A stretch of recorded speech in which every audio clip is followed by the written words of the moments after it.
Bom dia a todos, menos pra primeira dama. Eu vou começar contando uma historinha hoje. Eu recentemente passei por um período na minha vida em que eu fiquei 3 meses de férias. Então, naturalmente, como toda criança que tem muito tempo livre, eu comecei a enlouquecer porque eu fiquei muito tempo sem fazer nada. Eu tava a poucos passos de me tornar o Coringa. Aí eu tive a brilhante ideia de preencher esse tempo livre que eu tinha assistindo um filme diferente todo dia. E eu falo muito sério, essa foi uma das melhores decisões que eu tomei em toda a minha vida. E o primeiro filme que eu assisti quando eu comecei essa jornada foi Clube da Luta. E eu não acho que eu poderia ter escolhido um filme melhor. Porque Clube da Luta é uma daquelas obras que não saem da sua cabeça mesmo semanas depois de você assistir. Eu lembro exatamente o que se passava na minha cabeça depois de aqueles 2 prédios explodirem. Meu Deus, eu não consigo parar de pensar nesse filme. Porque Clube da Luta é um daqueles filmes em que tudo simplesmente funciona.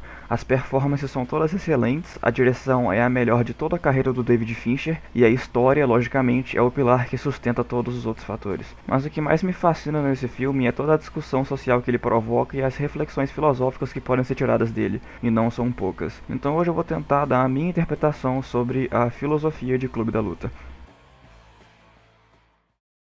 Então, eu não tive a oportunidade de assistir esse filme quando ele saiu no cinema, porque eu tava ocupado não tendo nascido. Mas eu acho que isso teve um lado bom, na verdade, porque os comentários sociais que esse filme provoca, sinceramente, não poderiam ser mais atuais, apesar de o filme ter sido lançado mais de 20 anos atrás. Mas quais seriam esses comentários? Eu acho que a resposta mais óbvia para isso é a crítica bem explícita que o filme faz ao consumismo e à futilidade do modelo de vida norte-americano, que coloca as pessoas vivendo no automático diante de tantas cópias e paródias. Everything's a copy of a copy of a copy. E é exatamente por isso que nós somos introduzidos ao protagonista com ele dizendo que tem insônia. Ele simplesmente não consegue lidar com a superficialidade da vida que tá levando. Ele acorda todo dia para trabalhar em um emprego que ele não gosta para comprar coisas que ele não precisa. Advertising has us chasing cars and clothes, working jobs we hate so we can buy shit we don't need. E o pior é que essas coisas que ele não precisa acabam definindo quem ele é. Esse é o nível de superficialidade que o consumismo fez ele atingir. Takes this more seriously than me. That condo was my life, okay? That was not just a bunch of stuff that got destroyed. It was me. E essa sensação de preencher o vazio com móveis e objetos fúteis impede ele de dormir, porque ele não tem mais controle sobre a própria vida, não tem mais controle sobre os objetos que ele possui. E o protagonista encontra a solução para sua insônia ao entrar em contato com pessoas que de fato sofrem, em grupos de apoio. Esse é o cerne da discussão sobre superficialidade que o filme levanta. Na cabeça desse cara, agora ele consegue dormir não porque ele de fato resolveu os seus problemas, mas simplesmente porque viu que existem pessoas em situações piores que a dele. Mas aqui entra a importantíssima personagem da Marla Singer, porque ela também faz uso dos mesmos métodos do protagonista para se sentir melhor. E isso incomoda ele. Mas por quê? Porque a simples existência da Marla coloca o protagonista em uma posição de reflexão. E nessa reflexão ele percebe o quão patético ele mesmo é. E apesar de os grupos de apoio serem os únicos espaços em que ele sente que está livre da superficialidade do mundo lá fora, a Marla mostra pra ele o quão superficial ele mesmo está se tornando. Marla incomoda o protagonista porque, em suma, ela é idêntica ao protagonista. Alguns diriam que ela é uma cópia de uma cópia de uma cópia. E nisso, o segundo ponto importante do subtexto desse filme é revelado. A posição de reflexão em que Marla coloca o protagonista faz ele perceber o quão fundo é o buraco em que ele tá. E aqui entra a repressão que o modelo de vida consumista impõe às pessoas inseridas nele. Porque quando preencher sua falta de propósito individual com uma mesa yin-yang se torna sua única preocupação, você não tem espaço para realizar nada na sua vida. Você é obrigado a reprimir todos os seus instintos libertadores e a não questionar os processos que ocorrem ao seu redor, se tornando refém de um sistema que te ilude falando que você é especial, se tornando refém de um sistema que te engana e manipula suas expectativas para fazer você se adequar a uma posição dócil e obediente. E esse sistema te reprime tanto, te oprime tanto, que eventualmente você vai se revoltar. Vai querer tacar fogo em tudo e todos, porque você simplesmente não aguenta mais viver em anomia e ser parte de uma engrenagem que não se importa com quem você é. E aqui entra o personagem do Tyler Durden. Tyler entra como uma força destrutiva da natureza, que serve para libertar o protagonista da anomia em que ele uma vez esteve. Ele parece ser a primeira pessoa a ativamente alertar o protagonista intencionalmente. What do you do? What do you mean? What do you do for a living? Why? So you can pretend like you're interested.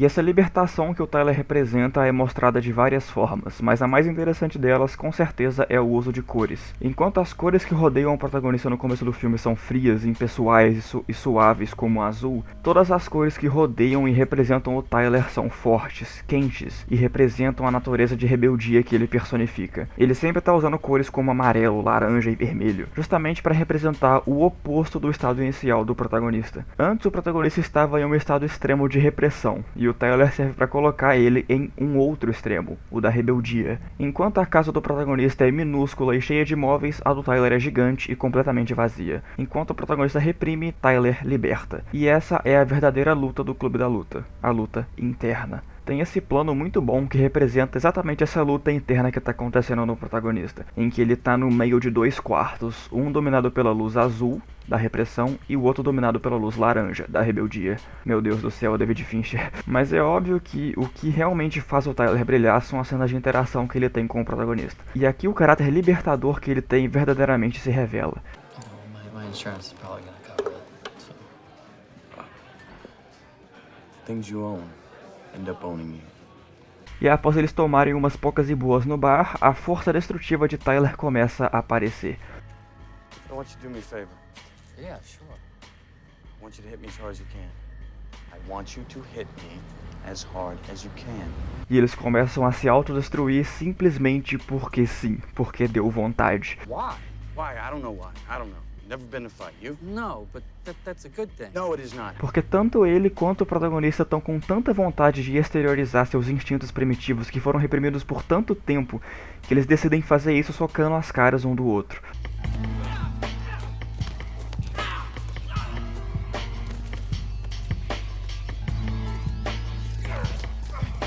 E aqui entra o fator que dá nome ao filme, o Clube da Luta. Acontece que Tyler e o protagonista não eram os únicos homens que tiveram seus instintos reprimidos, e um monte de marmanjos se identificam com a luta desses dois e decidem fazer parte do clube. Um clube em que eles podem botar pra fora a raiva contra esse sistema e se sentirem livres de verdade. E também tem uns detalhes muito sutis no filme que demonstram isso. Porque primeiro esse padre aqui aparece sendo perseguido por um dos membros do clube e parece assustado e indisposto a lutar. Mas depois, adivinha, olha só quem também faz parte do Clube da Luta agora. E esse desejo de rebeldia se espalha como um vírus e contamina cada vez mais pessoas ao redor do país. Mas da mesma forma que as proporções geográficas do clube também aumentam, as proporções ideológicas do mesmo se intensificam exponencialmente. E o que antes era um inocente e redentor Clube da Luta rapidamente se torna quase um culto religioso e fanático. Um grupo terrorista que vandaliza construções, corrompe policiais e explode prédios. Por quê? Por que eles fazem isso? De novo, porque sim, porque deu na telha. Mas antes de o Tyler corromper completamente os ideais dos membros do clube, ele precisa, antes de tudo, corromper o protagonista. E aqui entra a cena da queimadura. Tyler liberta o protagonista e ensina pra ele que nós não precisamos de nada que a sociedade tem pra nos oferecer. Ensina que talvez Deus não ligue tanto assim pra você, que você não é único e especial que nem as pessoas querem fazer acreditar que você é. Ensina que você não precisa comprar nada que a sociedade tem pra te vender. Listen to me. You have to consider the possibility that God does not like you. He never wanted you. In all probability, he hates you. First you have to know, not fear, know that someday you're gonna die. It's only after we've lost everything that we're free to do anything. Você precisa perder tudo o que a sociedade te deu para se desprender das rédeas que tanto te reprimem para poder se revoltar contra tudo e todos. E aqui o próximo ponto da filosofia desse filme entra em cena. Porque quando você substitui a repressão absoluta pela rebeldia absoluta, a verdade é que você parou de ser refém de um sistema para se tornar refém de outro. The first rule of Fight Club is. The second rule of Fight Club is. Third rule of Fight Club. Fourth rule. Fifth rule. Sixth rule. Seventh rule. The eighth and final rule. If this is your first night at Fight Club, you have to fight. E nós vemos claramente que os homens que antes condenavam serem meras partes de uma engrenagem muito maior, simplesmente se tornaram meras partes de outra engrenagem. Eles trocaram 6 por meia dúzia e estão sendo enganados e manipulados por um sistema igualmente tóxico ao anterior. Eles literalmente se vestem e agem como minions do Tyler agora. His name is Robert Paulson. His name is Robert Paulson.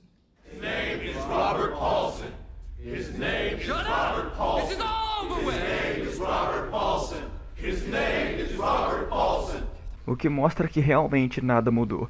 O que mostra que a superficialidade é realmente a doença que acometeu todas essas pessoas, porque elas estavam cegas demais para perceber a futilidade das formas que elas adotaram para se revoltar contra o sistema. Eles basicamente buscaram resolver os sintomas da doença, e não a doença em si, sacou? I understand nothing. E o Tyler é o catalisador disso. Ele é a força da natureza que age como o diabinho em cima do seu ombro esquerdo e derruba o discurso que as grandes corporações fazem para te manipular, fazendo uso de um outro discurso, também feito especificamente para te manipular. Enough, maggots. You are not special. You are not a beautiful or unique snowflake. E aqui começa o terceiro e último ato do Clube da Luta, porque essa noção de se tornar refém de um outro sistema é elevada ao quadrado quando nós descobrimos que Tyler e o protagonista são... Answer me, why do people think that I'm you? I think you know. You got it. No. Do not fuck with us! Say it. Say it. Because we're the same person. That's right. Porque, como eu disse, a verdadeira luta do Clube da Luta é a luta interna. Eu genuinamente não consigo colocar em palavras direito o quão bom esse filme é. O protagonista deixou de ser refém de um sistema e se tornou refém de si mesmo. Refém de suas próprias ideologias. Isso mostra o quão perigosa uma mente desocupada e sem propósito pode se tornar se você reprimir ela o suficiente. Porque quando você não tem nada a perder, você consegue fazer qualquer coisa. E o protagonista foi tão reprimido e perdeu sua identidade de forma tão definitiva que a revolta sempre foi inevitável. E essa revolta foi materializada na figura de Tyler Durden. I look like you wanna look, I fuck like you wanna fuck, I am smart, capable, and most importantly, I'm free in all the ways that you are not. They talk to themselves, they see themselves as they'd like to be. They don't have the courage you have to just run with it. Little by little, you're just letting yourself become Tyler Durden. Então foi por isso que Tyler explodiu seu próprio apartamento. Por isso Tyler queimou sua própria mão. Por isso Tyler capotou seu próprio carro e por isso Tyler saiu na porrada com si mesmo. Tudo isso foi uma tentativa de libertar a si mesmo e se permitir liberar os instintos que a sociedade tirou de você. E esse plot twist de que o Tyler e o protagonista são a mesma pessoa é muito bem feito. Especialmente quando você percebe a quantidade de pistas disso que foram jogadas ao longo da trama. Tipo quando o Tyler liga pro protagonista em um telefone fixo que não recebe ligações. Ou quando nós vemos que eles dois têm exatamente a mesma maleta. Ou o simples fato de que o nome do protagonista nunca é dito ao longo do filme. E isso fica tão óbvio quando você assiste pela segunda vez. E aqui eu particularmente gosto mais, quando o protagonista senta no carro no banco do passageiro, mas quando o Tyler tira ele do carro depois do acidente, ele faz isso pelo banco do motorista. Em qualquer outro filme isso seria um erro de continuidade, mas aqui é uma evidência de que Tyler Durden não é real. Um bom plot twist não aparece do nada, mas faz você perceber que você sempre teve todas as peças à sua disposição para montar o quebra-cabeça e chegar à verdade. Mas você estava ocupado demais sendo entretido pelas loucuras do Tyler. E demora, mas o protagonista finalmente percebe as proporções das atrocidades que ele cometeu como Tyler. E entende a toxicidade à qual ele submeteu todos esses homens. Antes eles não tinham identidade, e agora eles não têm nome. In Project Mayhem, we have no names. Antes eles não podiam questionar a ordem estabelecida pelas grandes corporações, e agora First rule of Project Mayhem is you do not ask questions. eles continuam sem poder questionar a outra ordem que foi estabelecida por ele mesmo. E isso demonstra o quão destrutivo Tyler é, porque ele sabia que quando ele retornasse ao seu verdadeiro eu, ele tentaria impedir o plano de explodir os prédios corporativos. Então... You said if anyone ever interferes with Project Mayhem, even you, we gotta get his balls. Making a big mistake, fellas. You said you'd say that. I'm not Tyler Durden. You told us you'd say that too. Alright, I am Tyler Durden. Listen to me. I'm giving you a direct order. We are aborting this mission right now. You said you would definitely say that. ele se torna literalmente refém de si mesmo. Então, quando você estiver muito revoltado contra o sistema, procure verdadeiramente entender o que está te frustrando e busque maneiras saudáveis de lidar com isso. Porque senão, você só vai trocar esse sistema por outro igualmente destrutivo. E da mesma forma que você foi oprimido pelo consumismo e pela superficialidade do capitalismo, você vai ser oprimido e dominado pelo seu próprio Tyler Durden. Trust me. Everything's gonna be